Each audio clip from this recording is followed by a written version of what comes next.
School അധ്യയന ദിനം 220 ആക്കാനുള്ള സർക്കാർ തീരുമാനത്തിനെതിരെ അധ്യാപക സംഘടനകൾ രംഗത്ത് വന്നിരിക്കുന്നു. അധ്യയന ദിനം കൂട്ടണമെന്നാവശ്യപ്പെട്ട് സ്വകാര്യ മാനേജ്മെന്റുകൾ നൽകിയ ഹർജിയിൽ അനുകൂല നിലപാടെടുക്കാനാണ് സർക്കാർ തീരുമാനം. ഗോപാൽ ശിലാസനൽ വിവരങ്ങൾ നൽകും. ഗോപാൽ, ഈ അധ്യയന ദിനം കൂട്ടേണ്ടതായ ഒരു സാഹചര്യം ഉണ്ട് എന്നെങ്ങനെയാണ് സർക്കാർ കണ്ടെത്തുന്നത്? എന്തായിരുന്നു അതിന്റെ സാഹചര്യം?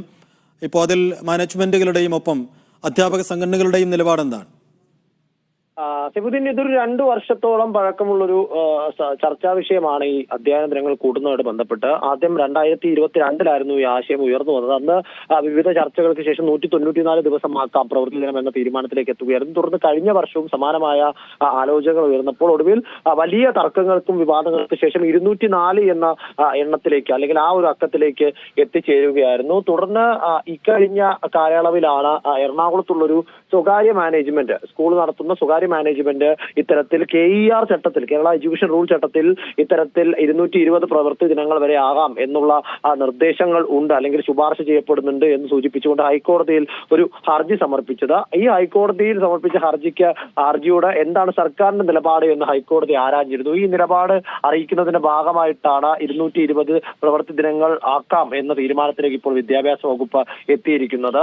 ഇന്നലെ ചേർന്ന വിദ്യാഭ്യാസ കോൺക്ലേവിൽ ഇത് സംബന്ധിച്ച കാര്യം വിദ്യാഭ്യാസ മന്ത്രി വി ശിവൻകുട്ടി മുന്നോട്ട് വെക്കുകയുണ്ടായി. ഇത്തരത്തിൽ ഹൈക്കോടതി KER ചട്ടത്തിനും ഹൈക്കോടതി നിലപാടിനും വിരുദ്ധമായ ഒരു തീരുമാനം സർക്കാർ എടുത്താൽ അത് തിരിച്ചടിയാകും. അതുകൊണ്ട് തന്നെ 220 പ്രവൃത്തി ദിനങ്ങൾ ആക്കുന്നതിനെ കുറിച്ച് ഏകദേശം ധാരണയായിരിക്കുന്നു എന്നതാണ് വിദ്യാഭ്യാസ മന്ത്രി ഇന്നലത്തെ യോഗത്തിൽ അറിയിച്ചത്. എന്നാൽ ആ തീരുമാനത്തിനെതിരെ ശക്തമായ എതിർപ്പുമായി രംഗത്ത് വന്നിരിക്കുകയാണ് അധ്യാപക സംഘടനകൾ. കാരണം ഈ അധ്യാപക സംഘടനകൾ പറയുന്ന പ്രധാനപ്പെട്ട ആരോപണം, ഈ വിദ്യാർത്ഥികൾ എന്ന് പറയുന്നത് സമഗ്ര വിദ്യാഭ്യാസത്തിലൂന്നിയാണ് പഠിക്കുന്നത്. സമഗ്ര വിദ്യാഭ്യാസം എന്നാൽ ക്ലാസ് മുറിയിൽ നിന്നുള്ള പഠനം മാത്രമല്ല, അതിൽ കായികവും കലാപരവുമായിട്ടുള്ള എല്ലാത്തരം വിദ്യാഭ്യാസ രീതികളും വരുന്നുണ്ട്. അതുകൊണ്ട് തന്നെ ഈ ക്ലാസ് മുറിയിലുള്ള പ്രവൃത്തി ദിവസങ്ങൾ വർദ്ധിപ്പിച്ചു കഴിഞ്ഞാൽ അത് വിദ്യാർത്ഥികളിൽ കൂടുതൽ സമ്മർദ്ദം ഉണ്ടാക്കുമെന്ന് ഇവർ പറയുന്നുണ്ട്. ഇപ്പോൾ നിലവിലുള്ള 204 പ്രവൃത്തി ദിനങ്ങൾ കൂടാതെ 16 പ്രവൃത്തി ദിനങ്ങൾ കൂടി അധികം ചേർക്കുമ്പോൾ 16 ഗോപാലിലേക്ക് വരാം. ഇപ്പോൾ Kerala aided teachers association general secretary A V Indulal telephone ലൈനിലുണ്ട്. ശ്രീ എ വി ഇന്ദുലാൽ,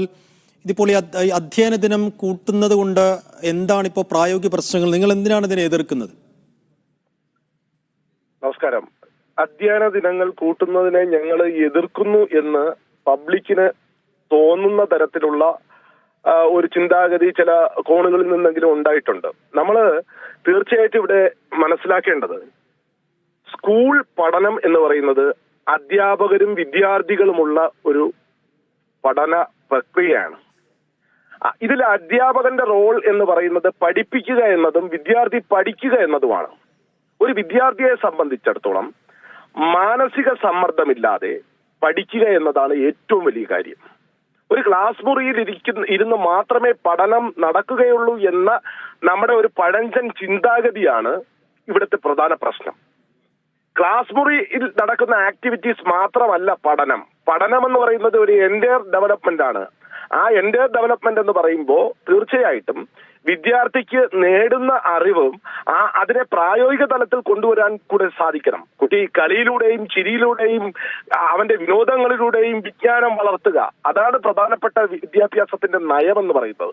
നമുക്കറിയാം, നമ്മുടെ പല വിദ്യാഭ്യാസ വിചക്ഷണന്മാരുടെയും കണ്ടെത്തലുകൾ അത്തരത്തിലുള്ള വിദ്യാഭ്യാസ നയങ്ങളാണ് ഫോറിൻ കൺട്രീസ് പോലും അനുവർത്തിക്കുന്നത്. അതായത് വികസിത രാജ്യങ്ങളിലെ വിദ്യാഭ്യാസപരമായിട്ട് ഉന്നതിയിൽ നിൽക്കുന്ന എന്ന് നമ്മൾ അവകാശപ്പെടുന്ന പല നയങ്ങളും ഇത്തരത്തിലുള്ള നയങ്ങളാണ്, വിദ്യാഭ്യാസ നയങ്ങളാണ്. അപ്പൊ എന്തുകൊണ്ടോ നമ്മളെ സംബന്ധിച്ചിടത്തോളം ഒരു ഏകീകൃത സംവിധാനമില്ല. ഇവിടെ CBSE എന്നും ICSE എന്നും സ്റ്റേറ്റ് എന്നും പിന്നെ തോന്നുന്നത് പോലെയൊക്കെയുള്ള സിലബസുകൾ. ഇവിടെ സിലബസ് ഏകീകരിക്കണം. ഞങ്ങൾ പറയുന്ന ഒരു കാര്യമാണ്, ഒരു ഏകീകൃത സംവിധാനം കൊണ്ടുവരണം. ഒരു പക്ഷെ കൺകറന്റ് ലിസ്റ്റിൽ ആയതുകൊണ്ടായിരിക്കാം അങ്ങനെ നിലനിൽക്കുന്നത്. യെസ്, ഞാൻ പറഞ്ഞു വന്നത്, വിദ്യാർത്ഥികള് ക്ലാസ് മുറിയിൽ മാത്രം ഇരുന്ന് പഠിക്കുകയല്ല. ഇവിടെ നമുക്ക് കലാമേളകളുണ്ട്.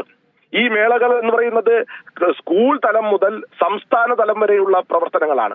ഇതിൽ പങ്കെടുക്കുന്ന വിദ്യാർത്ഥികളാണ്, അവരെ തയ്യാറാക്കുന്നു. ഇതെല്ലാം ഇതിന്റെ ഭാഗമാണ്. അതോടൊപ്പം തന്നെ കായിക വിനോദങ്ങളുണ്ട്. അതുമായിട്ട് അത് തന്നെ നാഷണൽ ലെവലിൽ നമ്മൾ പോകുന്നുണ്ട്. അത് സ്കൂൾ തലത്തിൽ നിന്നാണ് തുടങ്ങുന്നത്. അപ്പൊ ഇതിനൊക്കെയുള്ള ദിവസങ്ങളെ അധ്യയന ദിവസമായിട്ട് കണക്കാക്കുക. കൂട്ടുന്നത് കൊണ്ടുള്ള പ്രായോഗിക ബുദ്ധിമുട്ടുകളാണ് അങ്ങ് പറഞ്ഞു വരുന്നത്.